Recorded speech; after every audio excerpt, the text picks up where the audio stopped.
Hello friends, welcome to my YouTube channel AV academy. दोस्तों, मैं हूं श्वेता और आप सभी का स्वागत है मेरे यूट्यूब चैनल एवी एकेडमी के साथ। दोस्तों, आज का क्लास हमारा ज्योग्राफी का होगा और ज्योग्राफी के अंतर्गत आज हम लोग बिहार की मिट्टियां को जानेंगे। तो बहुत ही इम्पोर्टेंट क्लास है, आप लोग क्लास को अंत तक कीजिएगा, आपको इस क्लास से बेनिफिट होगा क्योंकि बिहार बीपीएससी टीचर वाले एग्ज़ाम के लिए बहुत ही इम्पॉर्टेंट क्लासेस मैं प्रोवाइड करवा रही हूँ आप लोगों को। इससे आप लोगों को बहुत ज़्यादा फ़ायदा होगा।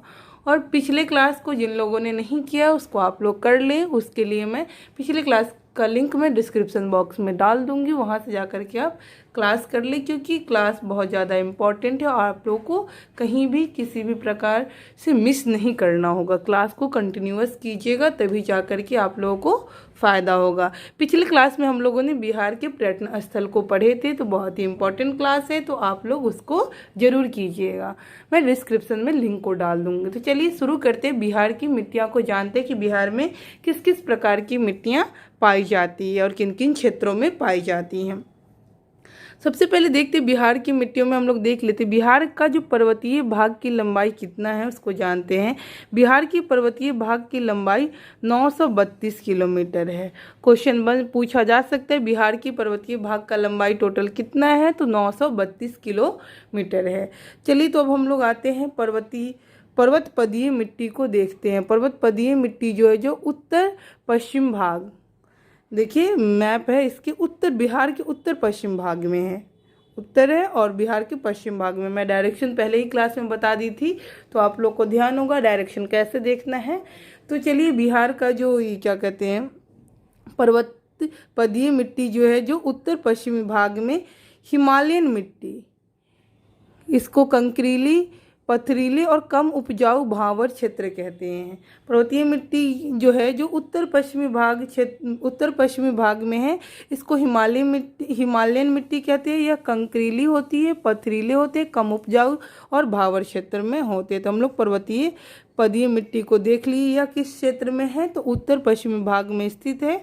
और इसकी क्या विशेषता है, तो यह हिमालयन मिट्टी है, यह कंकरीले है, पथरीले है और कम उपजाऊ है। उपजाऊ देखा जाए तो कम उपजाऊ है, यह भावर क्षेत्र कहलाती है। आगे अब हम लोग देखेंगे बांगर मिट्टी को देखते हैं। बांगर मिट्टी जो पुरानी जलोढ़ मिट्टी को बांगर मिट्टी कहते हैं। देखिए, खादर और बांगर में कन्फ्यूजन हो जाता है लोगों को, तो खादर और बांगर में कन्फ्यूजन नहीं होना चाहिए। पुरानी जलोढ़ मिट्टी को बांगर मिट्टी कहा जाता है, वहीं खादर मिट्टी को देखा जाए तो नवीन जलोढ़ मिट्टी को जो है, जो खादर मिट्टी कहा जाता है। तो इसमें कन्फ्यूजन नहीं कीजिएगा। क्वेश्चन पूछता है खादर और बांगर से, एक क्वेश्चन रहता है। तो खादर मिट्टी की बात की जाए तो खादर मिट्टी जो होता है, जो नवीन जलोढ़ मिट्टी होता है, जो बहुत ज़्यादा उपजाऊ होता है। वहीं बांगर मिट्टी की बात की जाए तो यह पुरानी जलोढ़ मिट्टी होती है। तो अभी हम लोग बांगर मिट्टी को देखेंगे। बांगर मिट्टी जो किन किन क्षेत्रों में पड़ रही है, तो देखिए एरो से यहाँ दर्शाया गया है, ये वाला क्षेत्र में और ये वाला क्षेत्र में जो है, जो बांगर मिट्टी पाया जाता है। बांगर मिट्टी जो है, जो पुरानी जलोढ़ मिट्टी है, उपजाऊ है। यहाँ धान, गेहूं, मक्का, चना, अरहर आदि मिलती है। और यह जो मिट्टी है, जो चंपारण, मुजफ्फरपुर, दरभंगा और दरभंगा में मिलती है। बलसुंदरी मिट्टी के नाम से यह जाना जाता है। किन किन क्षेत्र, देखिए यहाँ का मुख्य फसल जो है, अगर देखा जाए तो पुरानी जलोढ़ मिट्टी की, तो यहाँ पे धान, गेहूं, मक्का तथा चना और अरहर की खेती की जाती है इन सभी क्षेत्रों में। और यह जो क्षेत्र है, जो चंपारण, मुजफ्फरपुर और दरभंगा वाले क्षेत्रों में इस प्रकार की मिट्टी पाई जाती है, देखी जाती है। और बलसुंदरी मिट्टी, यहाँ इसको बलसुंदरी मिट्टी के नाम से भी जानते हैं। आगे अब हम लोग देखेंगे लाल बलुई मिट्टी। लाल बलुई मिट्टी जो इन क्षेत्रों में पाई जाती है, यह कम उपजाऊ होती है। कैमूर पठारी क्षेत्र, लोहे की अधिकता। यहाँ जो कैमूर पठारी क्षेत्र है, यहाँ पे लोहे की अधिकता ज़्यादा मिलती है। यानी कि लाल बलुई मिट्टी क्या है, तो कम उपजाऊ मिट्टी है और यह कैमूर पठारी क्षेत्र में है स्थित है। यहाँ लोहे की अधिकता देखने को मिलती है। अब हम लोग आगे देखते हैं केरल कैवाल मिट्टी। केरल कैवाल मिट्टी जो इन क्षेत्रों में पाई जाती है, यह पुरानी जलोढ़ उपजाऊ मिट्टी है। यहाँ रबी खरीफ फसल मिलती है यह पटना और नालंदा वाले क्षेत्रों में देखने को मिलती है। ज़्यादातर पटना और नालंदा वाले क्षेत्रों में देखने को मिलती है केरल कैवाल मिट्टी। आगे अब हम लोग आते हैं लाल मिट्टी को देखते हैं। लाल मिट्टी जो है जो इन क्षेत्रों में पाई जाती है, यहाँ लोहा ऑक्साइड मिलता है, यानी कि लाल मिट्टी में लोहा ऑक्साइड मिलता है। कम उपजाऊ होता है मोटे अनाज के लिए, यह फेमस है। इसे बलसुंदरी मिट्टी भी कहा जाता है। यह कम उपजाऊ मिट्टी होता है और इसे बलसुंदरी मिट्टी कहा जाता है क्योंकि ये लाल पीली मिट्टी। हम लोग इसके पहले जो पढ़े थे कैमूर वाले क्षेत्र में लाल बलुई मिट्टी पढ़े थे। कन्फ्यूजन नहीं कीजिएगा, आप लोग कंफ्यूज नहीं होइएगा। लाल बलुई मिट्टी देखे थे, यह कम उपजाऊ होता है और कैमूर के पैठारी क्षेत्र में पाया जाता है। यहाँ लोहे की प्रचुरता अधिक है। तो क्वेश्चन अगर आपसे पूछा जाएगा ऐसे कि बिहार की कौन सी मिट्टी है जहाँ पे लोहे की प्रचुरता अधिक मिलती है, तो आपका जवाब क्या होगा? ऑप्शन में दे देगा ये लाल पीली मिट्टी, टाल मिट्टी, खादर मिट्टी और लाल बलुई मिट्टी। तो जवाब आपका होना चाहिए लाल बलुई मिट्टी, क्योंकि क्वेश्चन इसी टाइप का पूछेगा कि क्या लोहे की अधिकता किस मिट्टी में अधिक पाई जाती है, या फिर क्या कहते हैं किस मिट्टी में सबसे अधिक उपजाऊ फसल होते हैं। तो खादर मिट्टी में सबसे अधिक उपजाऊ फसल मिलते हैं, मतलब क्या कहते हैं उपजते हैं। तो इस तरीके से आपका कॉन्सेप्ट क्लियर रहेगा तो आप जवाब सही लगाकर आएंगे। तो इसीलिए हम लोग लाल पीली मिट्टी को देखते हैं। लाल पीली मिट्टी की क्या विशेषता है?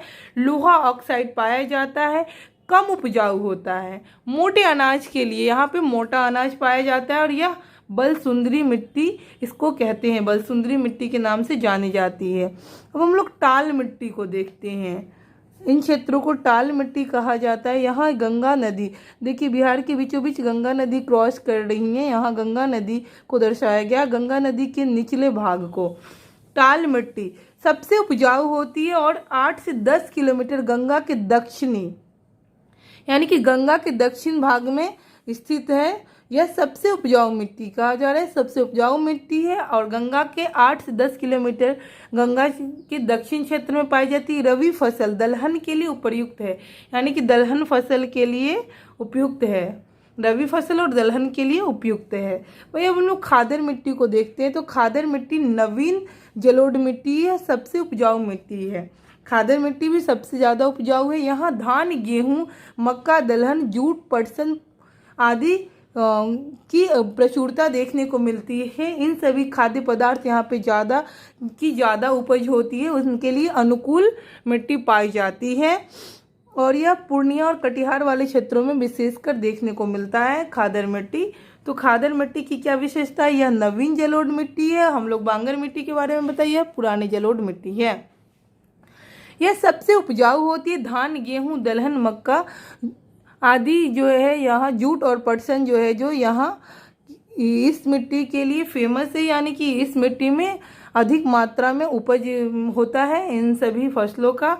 वहीं पूर्णिया और कटिहार वाले क्षेत्रों में इस प्रकार की मिट्टी देखने को मिलती है।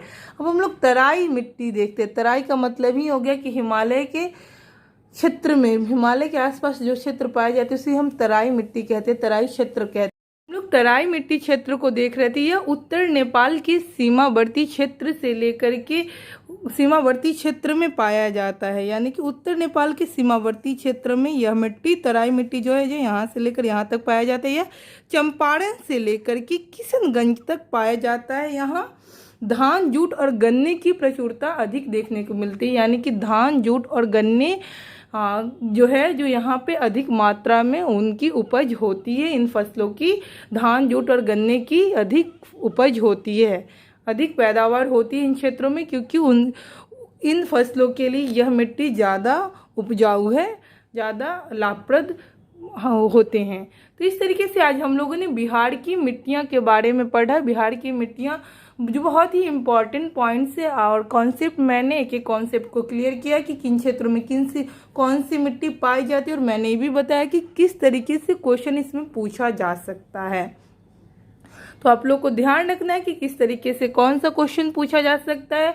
हो सके तो क्वेश्चन ये भी पूछा जा सकता है कि धान, जूट और गन्ने के लिए कौन सी मिट्टी सबसे अधिक होगी, तो आपका जवाब होगा फिर ऑप्शन देख लीजिएगा ऑप्शन में क्या क्या दिया। अगर ऑप्शन में तराई मिट्टी देता है तो आप लोग का जवाब तराई मिट्टी होगा, क्योंकि धान, जूट और गन्ने जो है जो यहाँ पे सर्वाधिक मात्रा में देखने को मिलेगा। तो इस तरीके से आप लोगों को जवाब अपने ऑप्शन के अकॉर्डिंग देखकर बनाना है। वहीं पे पूछा जा सकता है कि पर्वतीय मिट्टी किन क्षेत्रों में पाई जाती हैं, तो उत्तर पश्चिमी भाग में पर्वतीय मिट्टी देखने को मिल रही है। यहाँ इसकी विशेषता क्या है, तो कंकरीले पत्थर है, कम उपजाऊ है, भावर क्षेत्र है। तो इस तरीके से आप लोग ऑप्शन देख करके क्वेश्चन को मारेंगे तो आपका जवाब सही होगा। तो दोस्तों उम्मीद करती हूँ कि मेरा क्लास आप लोगों को पसंद आ रहा होगा। इसी तरीके से हमारे क्लास के साथ रोजाना बने रहिए। रोज एक एक टॉपिक आप लोगों का क्लियर होता चला जाएगा और आप लोग एग्जामिनेशन में अच्छा स्कोर करेंगे। Thanks for watching my video. अगर अभी तक हमारे YouTube चैनल एवी एकेडमी को सब्सक्राइब नहीं किया तो सब्सक्राइब कर लें, बेल आइकन को दबा दें और इस वीडियो को आप अपने दोस्तों में भी शेयर करें ताकि उन लोगों को भी इसका लाभ मिल सके। Thank you.